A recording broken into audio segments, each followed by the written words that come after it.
The County of San Mateo County Transportation Authority, and Caltrans are working together to make it safer and easier to travel in Moss Beach, California by advancing the Moss Beach State Route 1 Congestion and Safety Improvements Project. The project aims to make it easier and safer to walk, bike, drive, or take transit along and across State Route 1 from 14th Street to Marine Boulevard by directly addressing challenges like long wait times to turn on and off the highway, high vehicle speeds, and missing pedestrian and bicycle accommodations.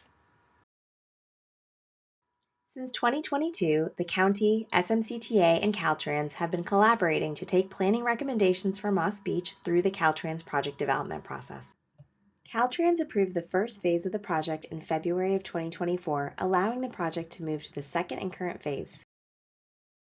There were two project concepts, also called build alternatives, identified for Highway 1 from around 16th Street to Marine Boulevard.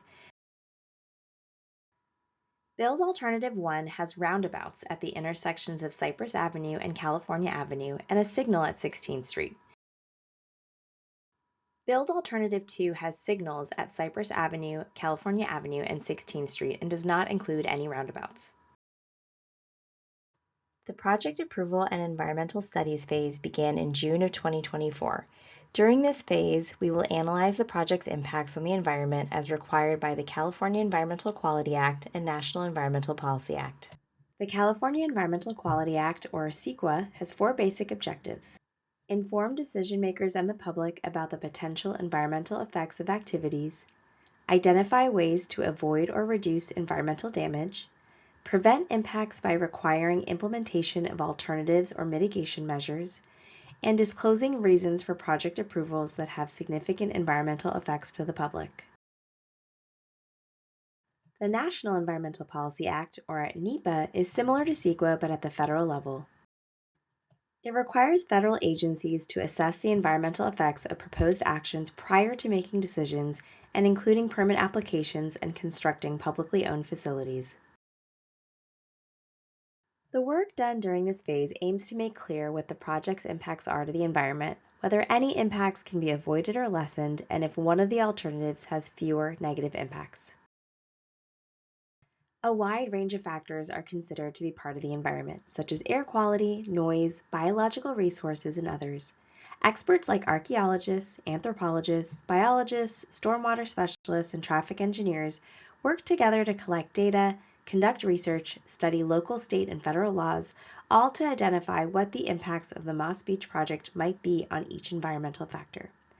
The Moss Beach project team has been busy collecting and analyzing data to prepare the environmental studies. Here are three examples of what we've been up to. The team has been studying how the Moss Beach project affects important habitats and species, including riparian, wetland, fish, and trees. To do so, the team's experts conducted fieldwork and analyzed existing data sets to identify the extent and presence of biological resources and analyze how the project would affect those. The team has also been studying how the project will affect cultural resources in the area, including qualifying historical or archaeological resources, or if it might disturb human remains. Archaeologists have mapped the area of potential effect of the project and the depth at which ground disturbance will occur, the geology of the area, and conducted fieldwork and desktop analysis. They can then better evaluate the likelihood that resources exist and whether the project has the potential to affect them. The team is also evaluating how the project would affect transportation conditions, including whether it conflicts with adopted policies, increases hazards, or affects emergency access. To do so, the team has mapped existing transportation facilities like transit stops and routes, and collected new vehicle, pedestrian, bicycle, and truck count data throughout the corridor. This data feeds into traffic simulation models to understand how each build alternative will affect overall transportation conditions. Once all project impacts are analyzed, the team will prepare a draft environmental document. Caltrans will approve it before it is released to the public.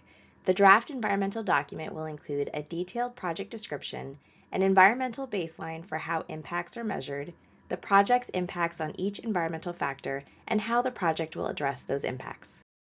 The draft environmental document will be circulated to the public for review and comment for at least 30 days. During this comment period, the project team will also hold a public meeting. All comments received will be reviewed. Based on the findings from the environmental review and the comments, the project may be modified.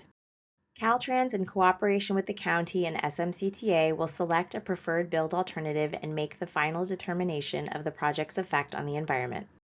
Lastly, Caltrans will approve and publish a final environmental document that includes a response to comments received. Public participation is a critical component of the environmental phase and an important opportunity for stakeholders to share feedback with decision makers. Your input matters. Environmental documents contain a lot of technical information and details and can feel overwhelming. We offer this information to help support your review. The project team has a legal responsibility to evaluate comments received during the review period that raise significant environmental issues and prepare a detailed written response, including a rationale for any changes to the project or any additional mitigation measures to lessen the project's impact on the environment. Comments that are on the merits of the project itself, meaning whether a person likes or dislikes the project, are not considered comments on environmental issues and do not require a formal written response. However, these comments will be a part of the administrative record and seen by decision makers. We recommend reviewing the executive summary and specific sections that are of the most interest to you. For example, if you have an interest in the project's impacts on animals or plants, focus your attention to the biological resources section. To ensure your comments are well understood by the project team and warrant a response, aim for comments that are concise, fact-supported, and focused on the environmental effects of the project, such as errors, inconsistencies, or omissions in the draft environmental document. Referencing page numbers of the document and providing additional evidence to support your comments are also helpful.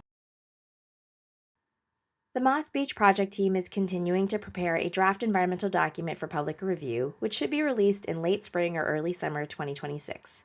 To stay up to date, visit the project website at www.smc.gov.org/planning/beach-sr-1 and sign up for updates. We'll send all announcements and notifications to this email list. If you have specific questions, please fill out the form available on the project website. As a reminder, comments received prior to the release of the draft environmental document are not included as part of the administrative record and are not legally required to have a formal response. Thank you for taking the time to learn more about the Moss Beach State Route 1 Congestion and Safety Improvements Project. We appreciate your continued involvement as the project progresses.